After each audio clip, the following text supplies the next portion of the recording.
السلام علیکم دوستو، میں ہوں محمد نوشاد قاسمی تارپوری۔ میرے یوٹیوب چینل نوشاد ٹیچ پر آپ کا خیر مقدم ہے۔ آج میں آپ کو تحفہ اردو مع طریقہ تعلیم قاعدہ نمبر 2 شروع کرانے جا رہا ہوں۔ اس سے پہلے بچوں، آپ نے پہلا قاعدہ پڑھا ہے جس کا نام تھا تحفہ اردو مع طریقہ تعلیم برائے درجہ ابتدائی حصہ اول۔ میں نے اس سے پہلے جو آپ کو قاعدہ پڑھایا ہے، ہم نے اس قاعدے کی PDF فائل بنا کر ایک ویڈیو بنائی ہے دوستوں سے کچھ خصوصی باتیں۔ اس کے ڈسکرپشن میں نے اس کی PDF فائل ڈال دی ہے اس پورے قاعدے کی، تو وہاں سے آپ ڈاؤن لوڈ کر سکتے ہیں۔ اور اسی قاعدے کی جتنی بھی ویڈیو میں نے بنائی ہے، تقریباً 20 ویڈیو ہیں، وہ 20 ویڈیو کا لنک بھی اسی ویڈیو کی ڈسکرپشن میں نے ڈال دیا ہے۔ ویڈیو کا عنوان ہے دوستوں سے کچھ خصوصی باتیں۔ آپ اس ویڈیو کو بھی دیکھیں، اور ویڈیو دیکھنے کے بعد آپ کو اندازہ ہوگا کہ ہم نے یہ یوٹیوب چینل کیوں بنایا ہے۔ اس کے بارے میں نے کچھ بتلانے کی کوشش کی ہے، تو آپ ویڈیو کو بھی دیکھیں، دوستوں کو بھی شیئر کریں، اور میرا یوٹیوب چینل ضرور سبسکرائب کر لیں تاکہ بہترین اچھی ویڈیو آپ تک پہنچتے رہیں اور آپ ایک بہترین معلم اور استاد بن سکیں۔ تو آئیے دوستو، آج ہم یہ دوسرا قاعدہ شروع کرتے ہیں، تحفہ اردو مع طریقہ تعلیم قاعدہ نمبر 2 الف۔ یہ الف اس لیے لکھا ہے ہم نے، یہ پہلے ایک ہی کتاب تھی، لیکن جب زیادہ ہو گئی نصاب کے اندر کور نہیں ہو رہی تھی، تو ہم نے اس کو 2 حصے میں تقسیم کر دیا تھا، الف اور با جز کے نام سے۔ لیکن انشاءاللہ یہ ایڈیشن مکمل ہونے کے بعد ہم اب کے جو اس کتاب کو چھپائیں گے، بس وہاں ہوگا قاعدہ نمبر 2، قاعدہ نمبر 3 نیچے لکھیں گے۔ قاعدہ نمبر 1 برائے ابتدائی تھا، اب کے جو کتاب چھپے گی قاعدہ نمبر 2 برائے UKG و کلاس اول، یعنی فرسٹ کلاس۔ اس کے بعد جس کو ہم نے قاعدہ نمبر 2 با کے نام سے مرتب کیا ہے، اس کا نام دیں گے ہم قاعدہ نمبر 3 برائے کلاس سیکنڈ، یعنی اول اور سیکنڈ کی کلاس تک یہ تینوں کتابیں مکمل ہو جائیں گی۔ اس کتاب کو آپ اگر طریقے سے پڑھائیں گے یا پڑھیں گے تو انشاءاللہ بہت فائدہ ہوگا۔ اس کو میں نے پڑھایا اپنے یہاں مدرسے کے اندر، تو الحمدللہ بچوں نے تینوں کتابیں پڑھنے کے بعد بہشت زیور اور دیگر کتابیں بڑی آسانی سے پڑھ لی۔ املا اور اس کی ہدایات جو لکھی گئی ہیں، یہ ہدایات بڑی اہم ہیں، ان کی روشنی میں آپ خود بھی پڑھیں اور بچوں کو بھی پڑھائیں۔ تو آئیے سبق شروع کرتے ہیں۔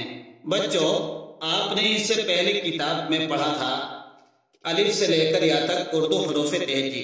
ہم نے پھر ریویژن کے لیے یہاں پر لکھ دیا ہے تاکہ آپ فائدہ اٹھا سکیں۔ دیکھیے اس کتاب کے اندر پھر وہی کچھ صفحات تک وہی باتیں ہیں جو آپ نے پہلی ویڈیو میں بنائی ہیں، الف با پا تا۔ تو آپ کو جو جیسے ہم نے پہلے پڑھایا تھا کہ الف کو سیدھی انگلی کی طرح ہوتا ہے، اور انگلی کے اشارے سے الف کی آپ مشق کریں، ایسے ہی آپ کو مشق کرنی ہے انگلی کے اشارے سے، با پا تا ٹا سا۔ ان کے پڑھنے میں ہم نے یہ قاعدہ بتایا تھا کہ بہت سے لوگ اس کو پے کیسے پڑھتے، میں لکھ کے دکھا دیتا ہوں۔ پے، یہ ایسے ہی پے، تے، ٹے، سے، جیم تو پڑھ لیتے ہیں، خے، زوے۔ یہ پڑھنا صحیح نہیں ہے، یہ ان کا پڑھنا صحیح نہیں، بلکہ آپ ان کو پڑھیں گے با پا تا ٹا، جیسے الف کے ساتھ ایسے پڑھ سکتے ہیں، با پا تا ٹا۔ بے پہ نہیں پڑھنے کی، یہ پڑھنا غلط ہوگا۔ اردو کے اندر حروف کو صحیح طریقے سے پڑھنا چاہیے تاکہ ان کا صحیح تلفظ ہو۔ تو آپ ان کا خود ریویژن کریں گے، اور ہم نے آپ کے فائدے کے لیے، تاکہ آپ پھر صحیح طریقے سے ڈکشنری بھی آپ کو پڑھنا آ جائے، یہ جو تخت لکھی ہے با ترتیب و بے ترتیب حروف کی، آپ یہ با ترتیب بے ترتیب حروف کی جو تختی ہے، اس کو آپ بند یاد کر لیں گے بچوں۔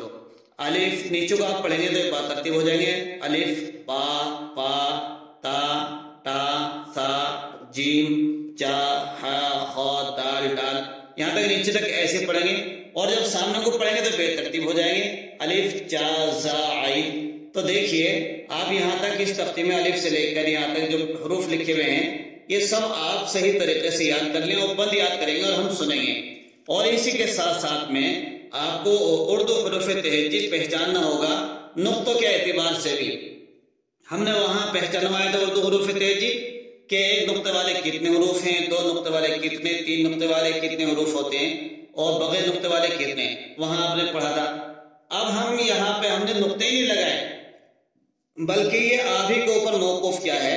آپ نے اگر الف سے لے کر یا تک اردو حروف صحیح طریقے سے یاد کر لیے ہیں تو آپ خود بخود الف کے بعد کیا آئے گا, با کے بعد کیا آئے گا, پا کے بعد کیا آئے گا, اس کو سوچتے ہوئے خود ہی نقطے لگائیں گے اور اپنی کاپی میں اس کی مشق کر کے لائیں گے. ہم نے یہاں پہ کوئی بھی نقطہ نہیں لگایا, کہیں کہیں جہاں 3 نقطے والے حروف تھے ان 3 نقطہ والے حروف میں سے ایک نقطہ وہاں سے بھی کاٹ دیا ہے تاکہ آپ خود اپنی مشق کریں, محنت کریں اور اس اپنی محنت اور مشق سے آپ بغیر ان نقطوں کو صحیح کر کے لائیں گے, لگا کے لائیں گے اپنی کتاب کے اندر. چلیے اس کے بعد ہم نے اس پہلے والے قاعدے میں تحفہ اردو ما طریقہ تعلیم قاعدہ نمبر 1 برائے درجہ ابتدائی جس کی ہم نے مکمل ویڈیو بنا دی ہیں 20 سبق کے اندر, تو وہ اس میں حرکات بھی ہم نے آپ کو بتلائی تھی. دیکھیے زبر کیسا ہوتا ہے, ہم نے بتایا تھا کہ زبر ترچھے ڈنڈے کی طرح ہوتا ہے اور اوپر آتا ہے, ایسے زیر ترچھے ڈنڈے کی طرح ہوتا ہے اور نیچے آتا ہے. پیش, یہ جو زبر تھا اس کو اوپر سے موڑ دیں گے تو یہ پیش بن جائے گا. تو آپ کو ہم نے وہاں زبر زیر پیش بتایا تھا, زبر اوپر زیر نیچے پیش اوپر, آپ ان کو پڑھ کے لائیں گے. ہاں البتہ وہاں پر ہم نے قاعدہ نہیں بتایا تھا, یہاں پر بتائیں گے. دیکھیے الف کے اوپر, یہ الف ہے, الف کے اوپر جب زبر آ جائے گا تو عربی زبان میں اس زبر کو ہم حمزہ پڑھ دیتے ہیں. عربی زبان میں اس زبر کو پڑھیں گے حمزہ, حمزہ زبر آ, لیکن اردو زبان میں یہ الف ہی رہے گا. اردو زبان میں پڑھیں گے اس کو الف زبر آ, با زبر با, پا زبر پا, اس کو حمزہ نہیں پڑھیں گے. یہ بات خاص طور سے خیال رکھنے کی ہے. اور اس کے بعد بچوں دوسری جو تختی ہے آپ کے قاعدے میں یہ تو الف زبر آ ہے, با زبر با, پا زبر پا ایسے پڑھیں گے. ایسی یہ تختی ہے, یہ دیکھو نیچے زیر لگا ہوا ہے, زیر نیچے ہوتا ہے, ترچھے ڈنڈے کی طرح ہوتا ہے, اور آپ اس زیر والی تختے کو صحیح طریقے سے یاد کر لائیں گے. الف زیر ای, با زیر بی, پا زیر پی, تا زیر تی, تا زیر ٹی, اسی طریقے سے نیچے تک پڑھ کے لائیں گے. ایسے ہی یہ تختی ہے الف پیش او, یہ پیش بنا ہوا ہے, با پیش او, پا پیش او, تو یہ پوری تختی آپ یہاں سے لے کر یہاں تک یہ بھی اس کا بھی ریویژن کریں گے. کل ہم پورا سننے والے ہیں اس لیے جو پچھلے قاعدے میں ہم نے پڑھا تھا آج مکمل طریقے سے اسی کا ریویژن کرا رہا ہوں. دیکھیے آگے یہ بھی آپ نے وہاں کی پڑھا تھا بے ترتیب حرکات و حروف. یہاں پر کوئی ترتیب ہی نہیں رکھی ہم نے سامنے, بلکہ جو حرف نظر آیا وہی لکھ دیا. جیسے عین زبر آ, واو زیر بی, کاف پیش کو, غین زبر غا, جیسے واو پیش وو, طا زبر طا, قاف زیر قی. کوئی ترتیب نہیں ہے. آپ کو ہم یہاں سے اس کتاب میں سے ہر ایک بچے سے سنیں گے. اگر آپ نے پیچھے حروف کو پہچان لیا ہے, زبر زیر پیش بھی پہچان لیا ہے, تو یہ پڑھنا آپ کے لیے بہت ہی آسان ہو جائے گا. تو آپ بچوں اس کو صحیح طریقے سے یاد کر لائیں گے. جو پہلی کتاب آپ نے پڑھی ہے گویا یہاں تک وہ کتاب پڑھی تھی, اب یہاں سے جو آگے کی کتاب ہے وہ ایک نئے سبق آ رہے ہیں. کچھ باتیں اگرچہ سکون کی پہچان ہم نے وہاں کرائی تھی, لیکن اس میں کچھ نئی باتیں آ رہی ہیں, نئے جملے آئیں گے. تو گویا کہ یہ کتاب یہیں سے شروع ہو رہی ہے. اس کو ہم انشاءاللہ کل سے پڑھیں گے باقاعدہ, یعنی کہ آپ کل سے اب اردو گرامر بھی پڑھیں گے اور اردو سیکھیں گے بھی.